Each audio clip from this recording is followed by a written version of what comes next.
Hey, this is Mike with DRUMline with Jason Sutter. Hey, how's it going? The first time I met you a couple years ago, you were coming out with a brush. Oh, right on. And talk about. It's this color actually. Oh, okay. Yeah. Talk about the evolution of that. You know, that was something that was really exciting. I've always loved regal tip sticks and brushes and played those and you know, the 583R is like the classic, they call it. And I was playing that for years like everybody, and it's kind of the brush that everybody modeled their brushes after. It's the original. And I got to study with the amazing Jeff Hamilton, who has his own brush that is equally, I mean, fantastic as the classic, but it's a heavier gauge. And so once I started to play with that, I really appreciated the big sound you got out of that. And they approached me to be like a rock guy who had a brush or whatever, and I played a lot of jazz in college and studied with some great players. And so I said, well, how many gauges of wire are there between this classic and this Jeff Hamilton? And they said, we've never thought about it. And they wrote me back and said, one. And I said, that's my brush. And so that's what my brush is. So instead of the handle being different like so many brushes, it's actually a different gauge of wire, which creates an entirely different implement or musical instrument. So It's usually that subtle need that kind of brings about the innovation, but yeah, it's kind of like the middle ground now in brushes for them, which I'm pretty proud of. And the best thing I get is a lot of drummers who play other, you know, drumsticks use this brush because it's really only available at Regal Tip. So even if they're from another company, I'm not going to say names, but that's always a great compliment to hear that they're using it because it's unique, I guess. one of the cool things I saw, you did a video where you played the brush on a pizza box. Yeah, I used to actually do that in college, actually, yeah. Because you were eating pizza, and what is the next best thing is to use the box. A pizza box sounds pretty cool, man. If you play on it, actually, it's like a little mini shell. And I would play in Dallas when I was going to college in North Texas. I'd go out with a bass player and a sax player, and we would literally busk on the street, and I would just play brushes, which was a great way to get your brushes together, because if you're having to play everything with brushes, you really learn how to, you know, you get your Latin chops and your, you know. So. Well, at NAMM, you got millions of dollars spent on R&D and making drums, and if you can make a pizza box sound good, you know your rudiments. Yeah, I know Remo probably wouldn't like that, but I use the Remo skin tone for brushes just to give them a plug, not pizza boxes. But you're one of the best rudimental drummers anybody has ever seen, and I mean, like Daniel Fox told me that. Check out this guy. Well, check out this guy's rudiments are crazy, and I saw him online. Is that a North Texas State thing, a marching band, or what? Yeah, I've got my, you know, my butt handed to me daily.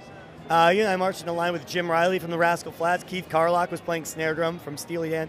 Great players, and you know they have a very heavy rudimental scene, but it's a well-rounded school, and you know, I mean, your rudiments are your building blocks to make words and sentences and paragraphs, and so I thought I wanted to get that together, and then when I first got asked to do some clinics, I thought, you know, everybody does a drum solo. Wouldn't it be cool to actually do a snare drum solo? I thought that was a great idea until I actually had to go do it, you know? So in the middle of playing a drum clinic, you're playing drum set, you got to switch gears. It's always a challenge. It keeps you on your toes because those sticks are in the air as much as they're on the drum for a visual. And, you know, every now and then you run the risk of one flying out and hitting a kid or something, you know, but you got to, you know, it's part of the fun of it, you know. I'm glad you said that about getting your ass handed to you, because I got my ass kicked in wrestling every day, and the next year I was pretty good, because you got to go through that fire. You do, and it's the same thing with gigs. You know, I've done some gigs that weren't so easy, you know, notorious singers or whatever, and I think, you know, young students don't realize that so much of what it is you know, they think it's just going to get their chops together and go have fun and play on the road. It's all roses and moonbeams and unicorns, and it's not, you know, it's personality. So, but those gigs make you stronger, you know what I mean? They really do. They make you a better player, and they make you hopefully a better person. And you got some of your initial discipline through school, being disciplined in school. And that was the same thing. It was not just about physical, it was mentally demanding, you know, and I think that was the edge a lot of guys got from North Texas. You know? Now, I got a question based upon that. It's like, I know you do some producing, so how did I guess, draw upon your background?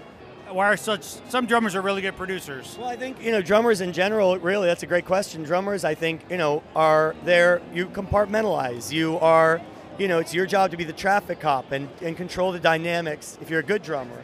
And so those things, I think, just automatically tie in, you know, to being a producer. Seeing things as a whole and in advance, and being able to, you know, move you know, move the music and move the mood. As a drummer, you create those things. As a producer, it's just I think it's just another direction that you can go in, you know. And it really comes down to your ears, you know. And if you're a good drummer, you have good ears, and if you're a good producer, it's the same thing. It's all music. That's all it is, you know.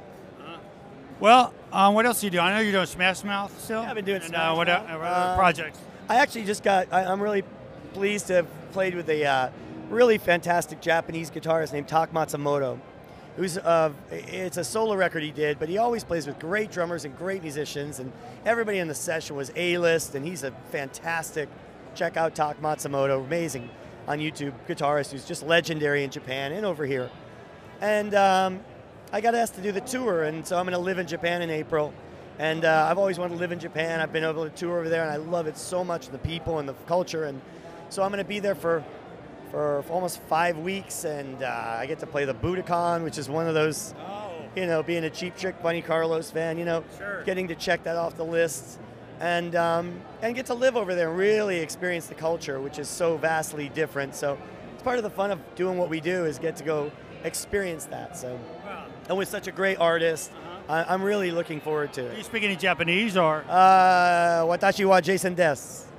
My name is Jason. Yeah. You know, a little I know, like, you know, thank you, and can I have another beer? And yeah, that'll get you by. Yeah, you know.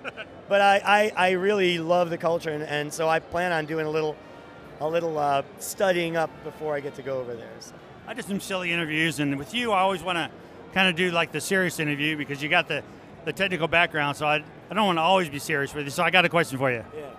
You are the man of similar hats, but they change color. But I've stolen the only cool hat that I think would be my hat, but then they'll be like, why are you wearing Sutter's hat? So I think you've got the market on that style. Honestly, it's so funny people say that, and I don't know. I just started growing my hair out, and as you can see, I'm moving it on my face.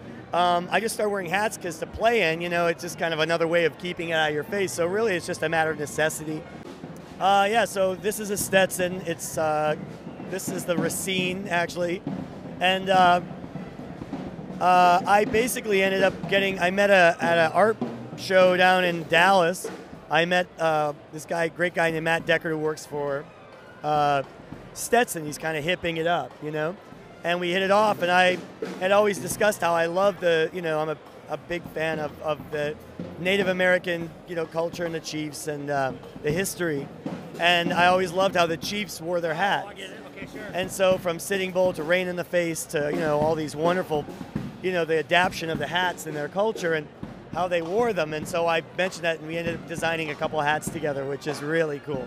This isn't one of them, but I wore one yesterday, the Sitting Bull. So check. Well, you went from black. Are you in the beige now, or did you care? Or if you like the hat, it doesn't matter? You know, I just wear whatever, man, you know, whatever the mood. You know? Jason Sutter, changing pizza boxes and Stetsons for the future. Hats, drums, life, love, liberty, rock and roll. Awesome. Thanks, man. Thank you.